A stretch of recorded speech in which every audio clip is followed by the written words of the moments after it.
Fala aí, galera, beleza? Como vocês estão? Deus é 100% amor, é 100% bondade, é 100% misericórdia, compaixão.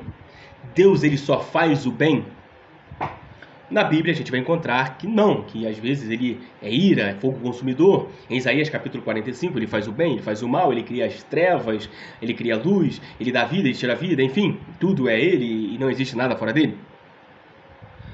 Bom, antes de darmos prosseguimento, eu gostaria de pedir um favor a vocês, que vocês curtam, compartilham, deixem sua mensagem aqui, seguem, se inscrevam, enfim, dá um apoio aí.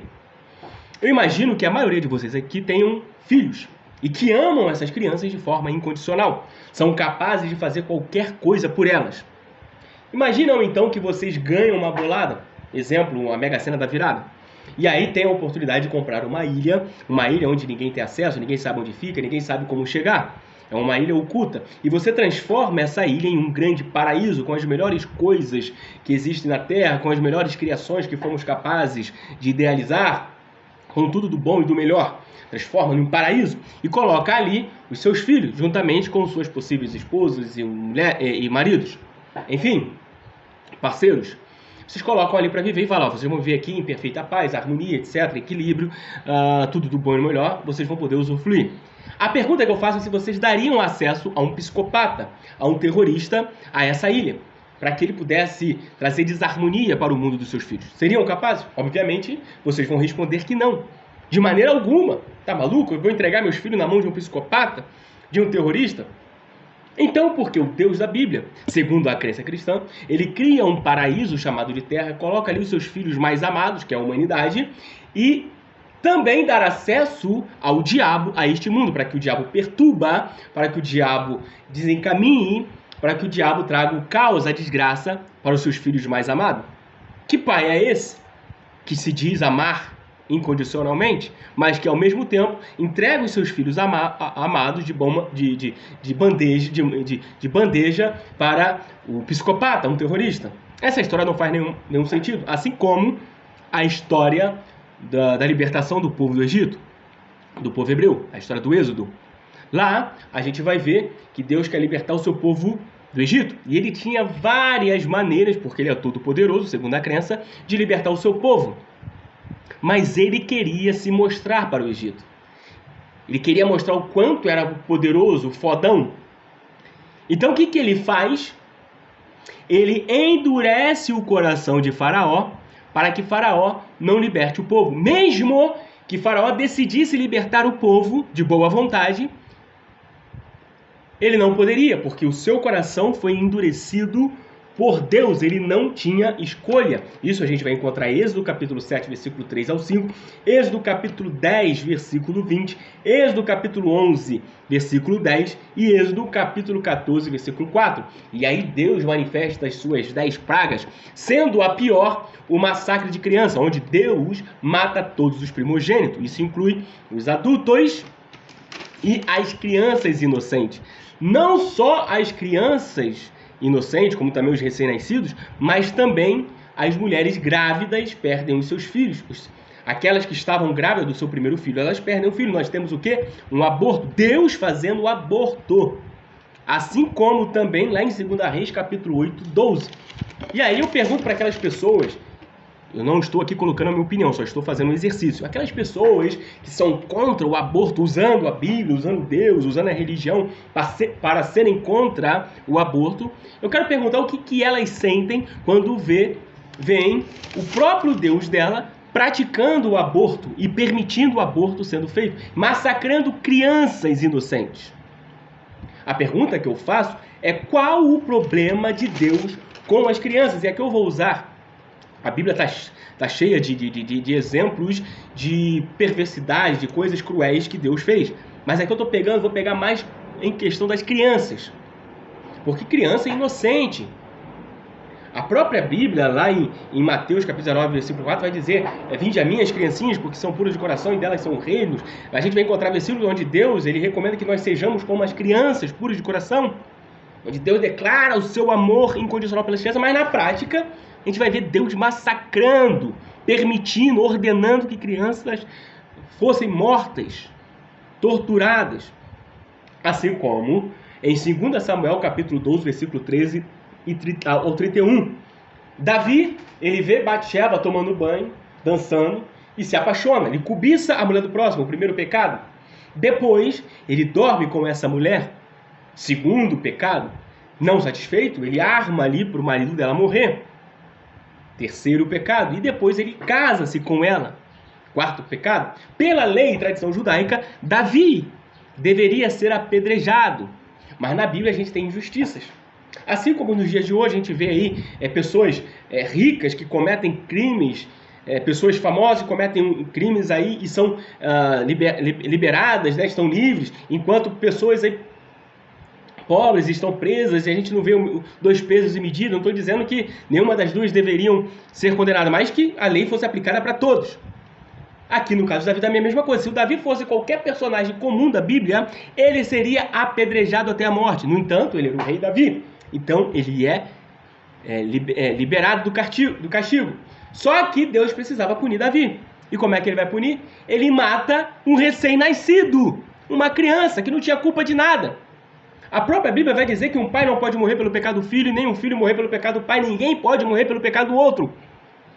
Mas Deus mata o filho de Davi. Ele não, e detalhe, não foi uma morte assim rápida, não. Ele tortura por dias essa criança. Essa criança fica chorando de dor, de desespero durante dias, até que morra. Ela morre aos poucos.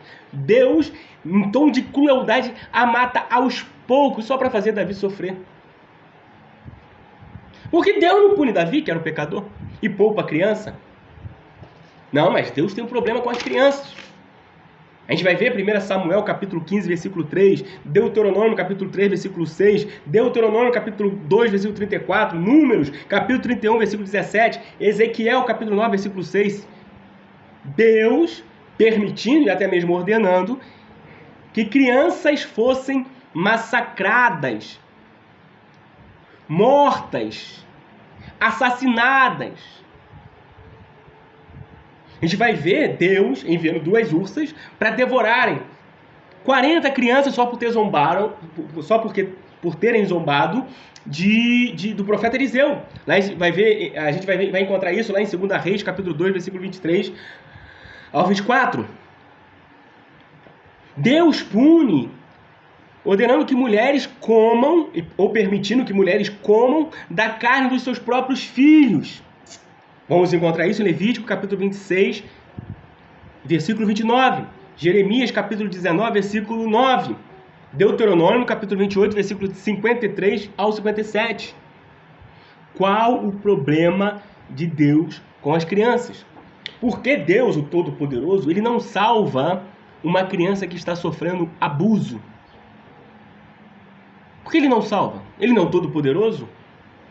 Ah, mas é a questão do livre-arbítrio. E o livre-arbítrio da criança que não quer ser abusada? Onde fica? Por que Deus permite isso? Nós temos várias outras atrocidades cometidas por permissão ou por ordem de Deus.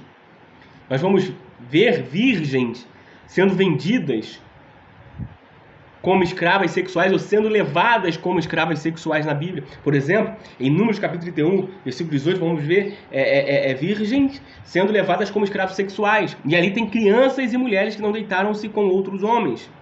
A gente vai ver em Êxodo capítulo 21, versículo 7, permissão de Deus para que os pais pudessem vender as suas filhas como escravas.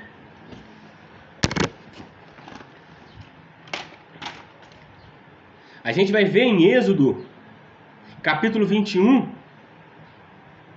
Deus permitindo e criando regras para a escravidão.